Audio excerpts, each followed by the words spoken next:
ശിവനെ പ്രതിഷ്ഠിക്കുന്നതിനോടൊപ്പം സമൂഹത്തെ അങ്ങേയറ്റം പരിഹസിക്കുക കൂടി. സമൂഹത്തിൽ നിലനിന്നിരുന്ന ജാതി വ്യവസ്ഥയെ ഇന്നത്തെ ഭാഷയിൽ പറഞ്ഞാൽ ശ്രീനാരായണ ഗുരു ട്രോളുകയാണ് ചെയ്തത്. ഒരിടത്ത് പോലും ഒരു ദൈവത്തിനെ പ്രകീർത്തിക്കുന്നതിനോ പ്രതിഷ്ഠിക്കുന്നതിനോ അല്ല അദ്ദേഹം പ്രധാനമായും ലക്ഷ്യം വെച്ചിട്ടുള്ളത്, മറിച്ച് ഒരു ആശയത്തെ അവതരിപ്പിക്കുകയാണ്. ഏറ്റവും ശക്തമായ വരികളാണ് എഴുതി അവിടെ പ്രതിഷ്ഠിച്ചത്. ജാതിഭേദം മതദ്വേഷം ഏതുമില്ലാതെ സർവരും സോദരത്വേന വാഴുന്ന മാതൃകാ സ്ഥാനമാണിത്.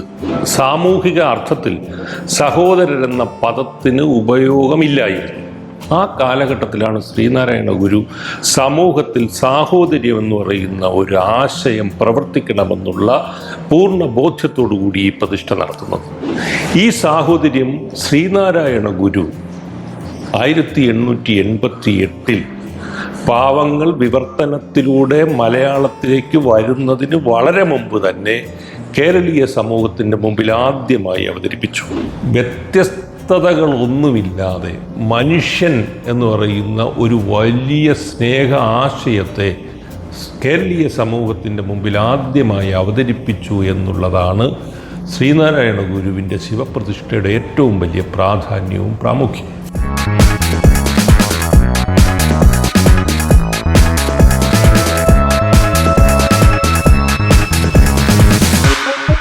നമസ്കാരം. കേരളത്തിൻ്റെ സാമൂഹിക ചരിത്രത്തിലെ ഏറ്റവും പ്രധാനപ്പെട്ട ഒരു അധ്യായം ശ്രീനാരായണ ഗുരുവിൻ്റെ ശിവപ്രതിഷ്ഠയാണ്. 1888 അന്നത്തെ പൗരോഹിത്യ സമൂഹത്തെയും ചാതുർവർണ്ണ്യ വ്യവസ്ഥ പ്രകാരം നിലനിന്നിരുന്ന ചില ആചാരങ്ങളെയും മൊത്തത്തിലുള്ള സമൂഹ ക്രമത്തെയൊക്കെ വെല്ലുവിളിച്ചുകൊണ്ട് ശിവനെ പ്രതിഷ്ഠിക്കുന്ന ഒരു പ്രക്രിയ ശ്രീനാരായണ ഗുരു നിർവഹിച്ചത് അന്നും ഇന്നും ഒരു വലിയ നവോത്ഥാന നായകൻ്റെ വിപ്ലവകരമായ പ്രവർത്തനമെന്നുള്ള നിലയിലാണ് വിലയിരുത്തപ്പെടുന്നത്. യഥാർത്ഥത്തിൽ ശിവനെ പ്രതിഷ്ഠിക്കുന്നതിനോടൊപ്പം സമൂഹത്തെ അങ്ങേയറ്റം പരിഹസിക്കുക കൂടി. സമൂഹത്തിൽ നിലനിന്നിരുന്ന ജാതി വ്യവസ്ഥയെ ഇന്നത്തെ ഭാഷയിൽ പറഞ്ഞാൽ ശ്രീനാരായണ ഗുരു ട്രോളുകയാണ് ചെയ്തത്. അതിന് കാരണം ഇത്തരത്തിലൊരു പ്രതിഷ്ഠ നടത്തിയപ്പോൾ പൗരോഹിത്യ സമൂഹം ഒന്നടങ്കം ഇളകി വരികയും ചോദ്യം ചെയ്യുകയും ചെയ്തപ്പോൾ അദ്ദേഹം പറഞ്ഞത് നാം നമ്മുടെ ശിവനെയാണ് പ്രതിഷ്ഠിച്ചത് എന്നാണ്. അപ്പോൾ ഈ ചോദ്യം ചെയ്യാൻ വന്ന ആളിനെ സംബന്ധിച്ചിടത്തോളം സംശയമുണ്ടായി. പ്രതിഷ്ഠിച്ച ആളിനൊരു ശിവനും എതിർക്കാൻ വന്ന മറുവിഭാഗത്തിന് മറ്റൊരു ശിവനും ഉണ്ട് എന്നുള്ള ധാരണയാണ് അവരെ പിന്തിരിഞ്ഞു പോകാൻ പ്രേരിപ്പിച്ചത്. ശിവനെ തന്നെ പകുത്തുകൊടുത്തു ശ്രീനാരായണ ഗുരു. അവരുടെ അജ്ഞതയെ ഇദ്ദേഹത്തിൻ്റെ ആധ്യാത്മിക ബോധ്യവും കൊണ്ട് വെല്ലുവിളിക്കുകയും പരിഹസിക്കുകയൊക്കെയാണ് ചെയ്തത്. ഇന്നും അതിനെ സംബന്ധിച്ച് പല പഠനങ്ങളും ചർച്ചകളും പ്രസംഗങ്ങളും ഒക്കെ വരുന്നുണ്ട്. യഥാർത്ഥത്തിൽ ശ്രീനാരായണ ഗുരു ശിവപ്രതിഷ്ഠയല്ല അന്ന് നടത്തിയത് എന്ന് ഇന്ന് പറഞ്ഞാൽ ചിലർക്കെങ്കിലും അത് ബോധ്യപ്പെടുകയില്ല. അന്നത്തെ പൊതുവെ വിദ്യാഭ്യാസമില്ലാതിരുന്ന, ശാസ്ത്രബോധമില്ലാതിരുന്ന, സാമൂഹിക ബോധമില്ലാതിരുന്ന ഒരു വലിയ ജനതയെ മുന്നിൽ കണ്ടുകൊണ്ട് ഒരാശയത്തെ അവതരിപ്പിക്കുന്നതിന് വേണ്ടി ശ്രീനാരായണ ഗുരു ശ്രമിച്ചാൽ അത് എളുപ്പത്തിൽ ആൾക്കാർക്ക് മനസ്സിലാകില്ല. അതിന് പകരമാണ് ദൈവത്തിനെ മുന്നിൽ നിർത്തിക്കൊണ്ട് ദൈവം എല്ലാവർക്കും പ്രാപ്യനായ ഒരാളാണെന്നും ദൈവത്തെ ആരാധിക്കുകയോ ദൈവത്തിൻ്റെ അടുത്ത് പോവുകയോ ചെയ്യുന്നതിന് യാതൊരുവിധ തടസ്സങ്ങളുമില്ല എന്നുള്ളൊരു വലിയ പ്രഖ്യാപനം നടത്തുന്നതിനും അതിനപ്പുറത്ത് അദ്ദേഹം പ്രതിഷ്ഠിച്ചത് യഥാർത്ഥത്തിൽ ശിവനെയല്ല, ശിവപ്രതിഷ്ഠയല്ല നടത്തിയത് അദ്ദേഹം, മറിച്ച് അക്ഷരപ്രതിഷ്ഠയാണ്. ഏറ്റവും ശക്തമായ വരികളാണ് എഴുതി അവിടെ പ്രതിഷ്ഠിച്ചത്. ജാതിഭേദം മതദ്വേഷം ഏതുമില്ലാതെ സർവരും സോദരത്വേന വാഴുന്ന മാതൃകാ സ്ഥാനമാണിത് എന്ന് പറയുന്നൊരു കവിത എഴുതി പലകയിൽ പ്രതിഷ്ഠിക്കുക കൂടി ചെയ്യുക എന്നുള്ളതായിരുന്നു യഥാർത്ഥത്തിൽ ശ്രീനാരായണൻ അർത്ഥം വച്ചത്. ആ വരികൾ ഓരോന്നായി പുനഃപരിശോധിക്കുമ്പോൾ സാഹോദര്യം, സോദരത്വേന എന്ന് പറയുന്നത് സഹോദരരെ പോലെ വാഴുക. അന്നത്തെ സമൂഹത്തിൽ സഹോദരരെ പോലെ ഒരമ്മയുടെ മക്കളല്ലാത്ത ആളുകൾക്ക് വാഴാനും ആഴാനും സാധിക്കില്ല. അങ്ങനെ ഒരു ചിന്ത പോലും അന്നത്തെ സമൂഹത്തിൽ വന്നിട്ടില്ലായിരുന്നു.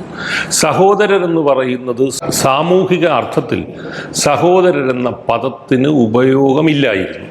ആ കാലഘട്ടത്തിലാണ് ശ്രീനാരായണ ഗുരു സമൂഹത്തിൽ സാഹോദര്യം എന്ന് പറയുന്ന ഒരു ആശയം പ്രവർത്തിക്കണമെന്നുള്ള പൂർണ്ണ ബോധ്യത്തോടു കൂടി ഈ പ്രതിഷ്ഠ നടത്തുന്നത്. ഇതാണ് യഥാർത്ഥത്തിൽ ശ്രീനാരായണ ഗുരു ചെയ്ത വലിയ വിപ്ലവം. നമുക്ക് ഈ സാഹോദര്യം എന്ന വാക്ക് നമ്മളെ സംബന്ധിച്ചിടത്തോളം നമ്മൾ കേട്ടിരിക്കുന്നത് 1862 പുറത്തു വന്ന പാവങ്ങൾ എന്ന വിശ്വവിഖ്യാതമായ കൃതിയാണ്. ഭൂഖണ്ഡങ്ങൾ കീഴടക്കിയ ആ കൃതിയിലാണ് സാഹോദര്യത്തിൻ്റെ അർത്ഥാന്തരങ്ങൾ കാരുണ്യത്തോടുകൂടി വിശകലനം ചെയ്തിട്ടുള്ള, അല്ലെങ്കിൽ വെളിപാട് പോലെ വെളിപ്പെടുത്തിയിട്ടുള്ളത്. 1925 ആ പുസ്തകം മലയാളത്തിലേക്ക് പരാവർത്തനത്തിലൂടെ വരുന്നത്. വന്നു എങ്കിലും നമ്മൾ ഇന്ന് ആഘോഷിക്കുകയും പറയുകയും ചെയ്യുന്നത് പോലെ പാവങ്ങൾ മലയാളികൾ ഒന്നടങ്കം വായിച്ചിട്ടില്ല, അന്ന് തീരെ വായിച്ചിട്ടില്ല. 1925 നമ്മുടെ സാക്ഷരത ശതമാനമൊക്കെ നമുക്ക് ഊഹിച്ചറിയാൻ പറ്റും. വളരെ ചെറിയൊരു ശതമാനത്തിന് മാത്രമേ അക്ഷരം പോലും വായിക്കാൻ അറിയാമായിരുന്നുള്ളൂ. അക്ഷരം വായിക്കുന്ന ഒരാളിന് പാവങ്ങൾ ഇന്ന് പോലും വായിച്ച് മനസ്സിലാക്കാൻ പറ്റില്ല. സാധാരണ ഒരു വായനക്കാരന് വഴങ്ങുന്ന സ്ട്രക്ചറോ ആശയമോ അതിൻ്റെ ഗരിമയോ ഒന്നുമല്ല പാവങ്ങളെന്ന വലിയ ബൃഹത്തായ കൃതിക്കുള്ളത്. ആ പാവങ്ങളുടെ അന്തസത്തയിൽ അലിഞ്ഞു ചേർന്നിരിക്കുന്ന വലിയ ഒരു വാക്കാണ്, അല്ലെങ്കിൽ വലിയ ഒരു സന്ദേശമാണ് സാഹോദര്യം എന്ന് പറയുന്നത്.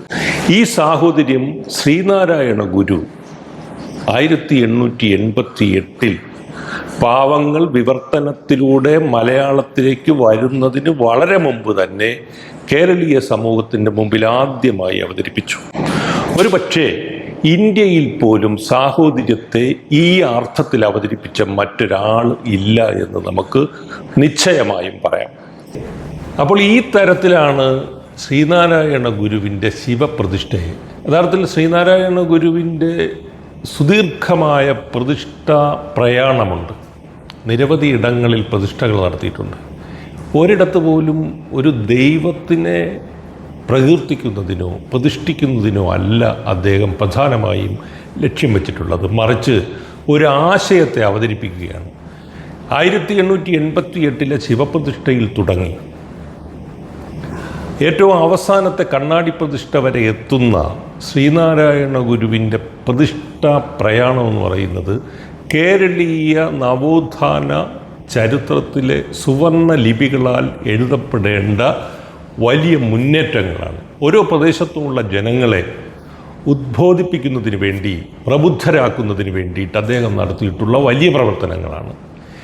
ഈ ശിവപ്രതിഷ്ഠ എന്ന് പറയുന്നത് പുനഃപരിശോധിക്കണമെന്ന് പറയുന്നത് ദീർഘമായ ശിവരാത്രിയാണ് അത് ചെയ്യുന്നത്. ദീർഘമായ നേരം നെയ്യാറിൽ ആണ്ട് കിടന്നിട്ട് ജനസഞ്ചയം ഇങ്ങനെ കാത്തിരിക്കുന്നതിൻ്റെ ഒടുവിലാണ് അദ്ദേഹം ഈ ശിവലിംഗവുമായി, ശിലയുമായി, പാറക്കഷ്ണവുമായി നടന്നു വന്നൊരിടത്ത് പ്രതിഷ്ഠിക്കുന്നത്. ജനമെല്ലാം അത്ഭുതത്തോടു കൂടി നോക്കി നിൽക്കുകയാണ്. ആ അത്ഭുതമാണ് ശ്രീനാരായണ ഗുരുവിനെ സംബന്ധിച്ചിടത്തോളം ജനങ്ങളിൽ നിന്ന് പ്രതീക്ഷിച്ചത്. വലിയ അത്ഭുതത്തോടു കൂടി നിൽക്കുന്ന, ഭക്തിയോടുകൂടി നിൽക്കുന്ന, ഭയത്തോടുകൂടി നിൽക്കുന്ന, വെല്ലുവിളി ഉയർത്തുന്ന ഒരു വിഭാഗത്തിനെ എതിർത്തുകൊണ്ട് നിൽക്കേണ്ടി വരുന്നൊരു ജനതതിയുടെ മുന്നിൽ ഒരു പ്രതിഷ്ഠ നടത്തിയിട്ട് അദ്ദേഹം ജാതിഭേദം മതദ്വേഷം ഏതുമില്ലാതെ സർവരും എന്ന് പറയുകയും സോദരത്തേന വാഴുന്ന മാതൃകാ സ്ഥാനമാണിത്. അതിനകത്ത് അദ്ദേഹം ഉപയോഗിച്ചിരിക്കുന്ന സ്ഥാനം എന്ന് പറയുന്ന വാക്ക് ക്ഷേത്രമെന്നല്ല അദ്ദേഹം പറഞ്ഞിരിക്കുന്നത്. മാതൃകാ ക്ഷേത്രമാണ് ഇത് എന്നല്ല. മാതൃകാ സ്ഥാനം, സ്ഥാനത്തിൻ്റെ സ്പേസ്, ഇടം. ഇന്ന് നമ്മൾ പുതിയ കാലഘട്ടത്തിൽ ഏറ്റവും സജീവമായി നമ്മൾ പറയുന്നൊരു വാക്കാണ് ഇടം. ഓരോരുത്തർക്ക് അവരുടേതായ ഇടം വേണമെന്നുള്ള ഇടത്തെക്കുറിച്ചുള്ള അങ്ങേയറ്റത്തെ ബോധ്യം പുതിയ കാലത്തെ സമൂഹത്തിന് ഉണ്ട്. ഇത്രയും കാലങ്ങൾക്ക് മുമ്പ് ഇടമെന്നുള്ള വാക്ക്, അല്ലെങ്കിൽ ആ ആശയം, സ്ഥാനമെന്ന് പറയുന്ന ഒരു ആശയം ശ്രീനാരായണ ഗുരു അവതരിപ്പിക്കുമ്പോൾ അത്തരം ഇടങ്ങളാണ് പൊതുസമൂഹത്തിന് ആവശ്യമെന്ന് കൂടി പറയുകയായിരുന്നു. അദ്ദേഹം യഥാർത്ഥത്തിൽ അരിവിപ്പുറത്താണ് ആ പ്രതിഷ്ഠ നടത്തുന്നത്. സ്ഥാനമാണ് ഇത് എന്നുള്ളത് കൊണ്ട് അദ്ദേഹം അർത്ഥമാക്കിയത് അരുവിപ്പുറവും ആ ക്ഷേത്രത്തിൻ്റെ പരിസര പ്രദേശങ്ങളുമല്ല.